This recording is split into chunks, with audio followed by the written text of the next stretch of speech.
थोड़ी देर पहले election commission of India के तरफ से जम्मू कश्मीर में असेंबली के इंतखाबात का शेड्यूल अनाउंस हो चुका है।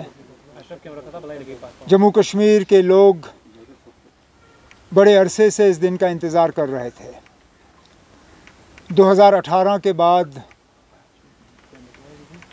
यहाँ लोगों की अपनी हुकूमत थी नहीं और उसका खमियाजा भी हमने भुगता है। आज चलिए देर आए दुरुस्त आए, इलेक्शन कमीशन के तरफ से 3 फेजेज़ में इंतखाबात के तारीख का ऐलान हो चुका है और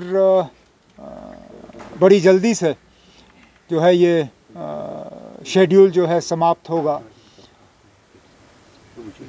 शायद 87-88 के बाद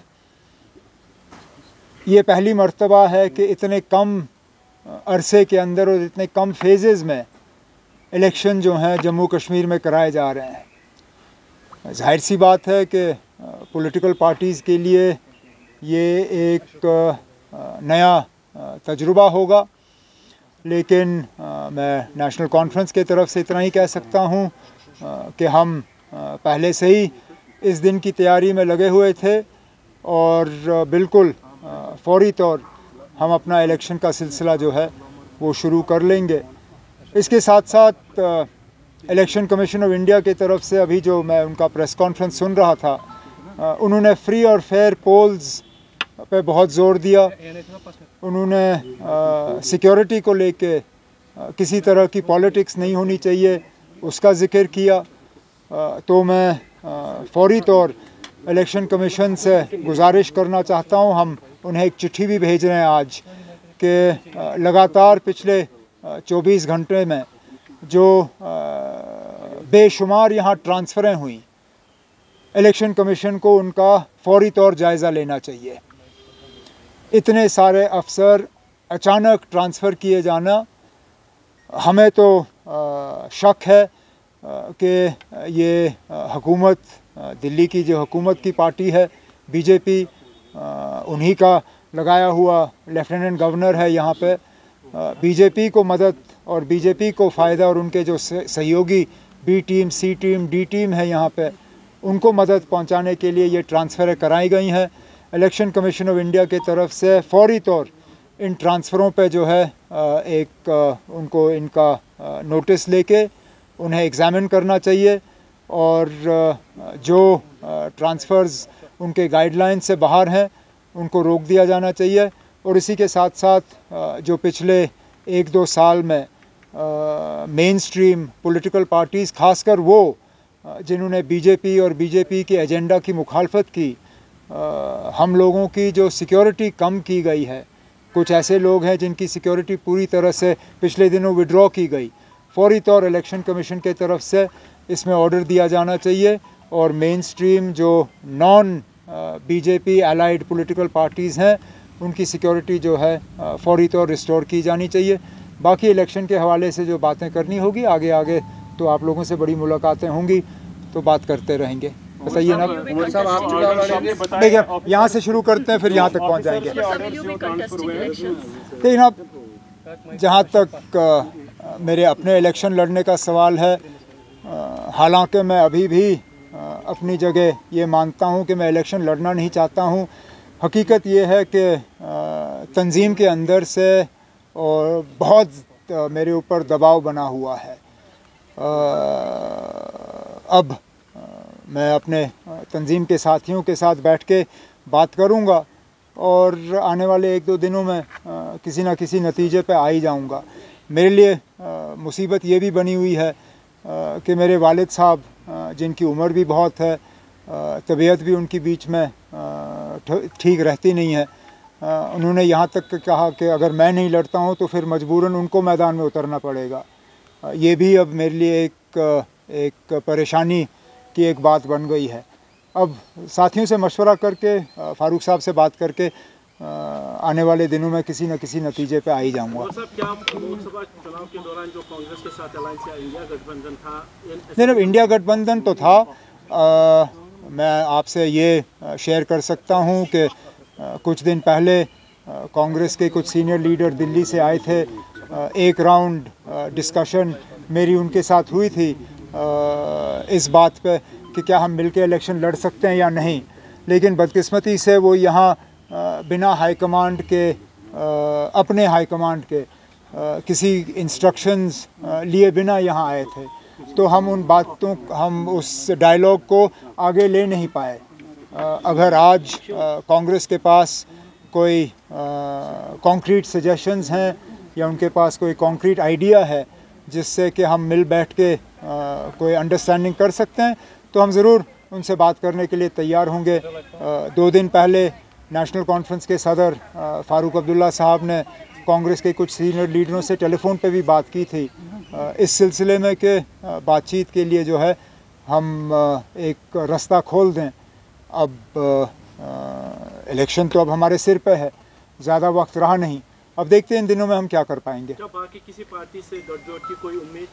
ना, अब जिन पार्टियों ने हमारे खिलाफ पिछले दिनों में इलेक्शन लड़ा उनके साथ और जो उस इलेक्शन के बाद भी हमें गाली देने पे थके नहीं, उनके साथ शायद मुश्किल होगा, क्योंकि रिश्ता उनको ठीक करना था, बजाय ये कि वो रिश्ता ठीक करें उन्होंने रिश्ता और बिगाड़ा। लेकिन चलिए अभी देखते हैं किस तरह के हालात बनते हैं, वक्त ज़्यादा है नहीं हमारे पास। जिस तरह के हालात है सर, पिछले दिनों जो सिक्योरिटी सिचुएशन हुई है उसको देखकर आपको क्या लगता है कि चुनाव जो है सही मायने में हो जाएंगे?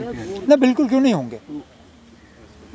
अगर हम 96 में चुनाव कर सकते थे, अगर हम 98 में कर सकते थे, 99 में कर सकते थे, 2002 में कर सकते थे, तो आज कम से कम हम ये तो मान के चल सकते हैं कि जम्मू कश्मीर 2024 और जम्मू कश्मीर 1996 ज़मीन आसमान का फ़र्क है। अगर हम उस वक्त इलेक्शन करा सकते थे तो आज तो मुझे कोई इस तरह की कोई परेशानी नहीं है कि इलेक्शन नहीं होंगे। हाँ, सिक्योरिटी को लेके इलेक्शन कमीशन को हमारा थोड़ा सा जो हमारे खदशात हैं उनका ख्याल रखना होगा, लेकिन हम किसी तरह से हालात को देखते हुए जो है मैदान से पीछे हटने के लिए तैयार नहीं है। एक सेकंड ना, जो ऐड करना चाहूँगा सिक्योरिटी पॉइंट ऑफ व्यू से, जो जम्मू में सूरत हाल रही है और जो रिपोर्ट्स थे सही था या गलत था कि अक्रॉस द बॉर्डर कई लोग भी आए हैं जिसके नतीजे में ये कहा गया था शायद इसीलिए सक्सेसफुल अटैक्स हुए। क्या सिक्योरिटी ग्रिड में चेंजेस लानी होगी इलेक्शन से पहले? और साथ साथ में जो ऑर्डर्स गवर्नर की तरफ से अभी आपने कहा ट्रांसफर 7 ऑर्डर्स हमने सुने हैं एडमिनिस्ट्रेशन में, किस तरह का एक प्लान? लेकिन अब जहाँ तक आपने ग्रिड या सिक्योरिटी के हवाले से बात की, आपको और क्या चेंज चाहिए? डीजी बदल दिया गया है, जहाँ इलेक्शन के दौरान अक्सर बेशतर हमने देखा है कि इस तरह की चेंजेस नहीं होती। हम तो ये सोच रहे थे कि शायद जो एग्जिस्टिंग डीजी है जिसने बीच बीच में हमारे खिलाफ पॉलिटिकली भी जो है एक फ्रंट खोला था, हमने सोचा था शायद इसको एक्सटेंशन देंगे, लेकिन एक्सटेंशन देने के बजाय 15 अगस्त को ही ये साफ़ कर दिया कि उन्होंने यहाँ रहना नहीं है। अब उनका जो रिप्लेसमेंट है वो आके कमांड संभाल लेगा। बाकी जहाँ तक आपने ट्रांसफ़र्स की बात की, खर्चात तो हैं ना। 15 अगस्त को कौन सा सरकारी अफसर दफ्तर जाता है? यहाँ तो 15 अगस्त को दुकानों पर भी जो है लोगों को जाने की इजाज़त बीच बीच में नहीं दी जाती। इन्होंने तो 15 अगस्त को सेक्रेटेरिएट खोला, 15 अगस्त को PHQ खोला, और अचानक ये जो बेशुमार ट्रांसफ़रें हुई, क्यों? जाहिर सी बात है कि इलेक्शन के इनको पता चला कि आज इलेक्शन का ऐलान होना है, और बीजेपी और बीजेपी की B team, C team, D team जिन्होंने पिछले 2-3 महीने पहले बीजेपी की मदद की, उन्हीं को फ़ायदा पहुंचाने के लिए ये ट्रांसफ़रें कराई गई। नहीं तो इलेक्शन कमीशन ऑफ इंडिया की तरफ से, अगर मुझे याद है, कुछ हफ्ते पहले वाज़िया हिदायत आई थी कि जो अफसर इलेक्शन के साथ इन्वॉल्व हैं उनका ट्रांसफ़र नहीं होना चाहिए। आपने तो DCs, ADCs इतने सारे अफसर ट्रांसफ़र किए, तो जाहिर सी बात है कि लेवल प्लेइंग फील्ड के बजाय आप एक अनबैलेंस प्लेइंग फील्ड यहाँ कायम करने की कोशिश कर रहे थे। सर, आर्टिकल 370 नेशनल कॉन्फ्रेंस के लिए इम्पोर्टेंट था। This will be the first election of national conference और आप आर्टिकल 370 के बगैर इलेक्शन लड़ रहे हैं, कितना मुश्किल होगा। सेकंड क्वेश्चन ये है कि जो शॉर्ट पीरियड में इलेक्शन हो रहे हैं, 3 फेजेस में कम समय दिया गया है, व्हाट डू यू थिंक इसका ये डिसीजन क्यों लिया गया है, कम समय में क्यों इलेक्शन कराएगा? देखो, मैं दूसरे सवाल का जवाब पहले दूंगा। जब पार्लियामेंट इलेक्शन 7 फेज़ में अनाउंस हुए तो आप ही के चैनल्स और अखबारों ने कहा कि इतना लंबा क्यों खींचा जा रहा है।